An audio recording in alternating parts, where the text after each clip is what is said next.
ഡൽഹി ഹൈക്കോടതിയിൽ നിന്നും 2 ദിവസം മുമ്പ് വന്ന ഒരു വിധി ഏവരെയും അത്ഭുതപ്പെടുത്തേണ്ടത് തന്നെയാണ്.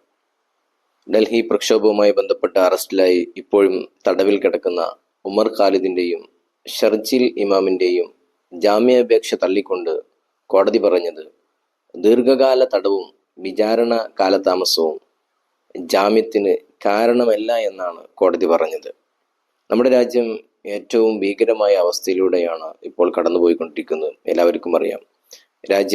രാജ്യത്തെ ഈ ഭീകരമായ സാംസ്കാരിക അടിമത്തത്തിലേക്ക് അതിവേഗത്തിൽ നടന്നെടുക്കുന്നതിൻ്റെ അടയാളം കൂടിയായി ഈ വിഷയത്തിലുള്ള മുഖ്യധാര രാഷ്ട്രീയ പാർട്ടികളുടെയും ദേശീയ മാധ്യമങ്ങളിലെ സമീപനങ്ങളെയും വായിച്ചെടുക്കാവുന്നതാണ്. മതവിശ്വാസിയല്ലെന്ന് സ്വയം പ്രഖ്യാപിച്ച എന്നാൽ മുസ്ലിം ഐഡന്റിറ്റിയുള്ള ഉമർ ഖാലിദിന് വേണ്ടി രാഹുൽ ഗാന്ധിയോ മറ്റേതെങ്കിലും പ്രതിപക്ഷ നേതാക്കളോ സംസാരിക്കാൻ മുന്നോട്ട് വരുന്നില്ല.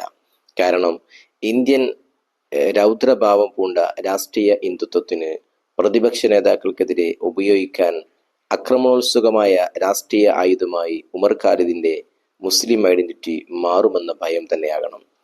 എല്ലാ രാഷ്ട്രീയ പ്രത്യയശാസ്ത്രങ്ങൾക്കും മുകളിൽ പൗരാവകാശങ്ങളെ പരിഗണിക്കാൻ കഴിയുന്ന രാഷ്ട്രീയ നേതൃത്വമോ മാധ്യമങ്ങളോ ഇല്ലാതായിട്ടുണ്ട് എന്നതാണ് രാജ്യം നേരിടുന്ന ഏറ്റവും വലിയ പ്രതിസന്ധി.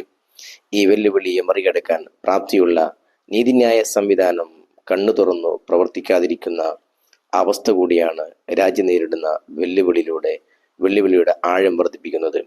മുസോളിനിയുടെ ഭരണത്തിന് കീഴിൽ ഒരു ദശാബ്ദക്കാലം തടവിൽ കഴിഞ്ഞ മാർക്സിസ്റ്റ് ചിന്തകനായിരുന്ന അന്റോണിയോ ഗ്രാംഷി ഈ സാംസ്കാരിക ആധിപത്യം ഉണ്ടായി വരുന്നതിനെ സംബന്ധിച്ച് നിരീക്ഷിച്ചിട്ടുണ്ട്. ഭരണകൂടത്തെ ചോദ്യം ചെയ്യുന്ന ബുദ്ധിജീവികളെ തുറങ്കിലിടുന്ന തന്ത്രം തന്നെയാണ് ഇതിനായി ഫാസിസം സ്വീകരിച്ചു വരുന്നത്. ഈ ഭയപ്പെടുത്തലിന്റെ മനഃശാസ്ത്രത്തിലാണ് ഫാസിസം അതിന്റെ സഞ്ചാരപഥത്തെ നിർണയിക്കുന്നതും.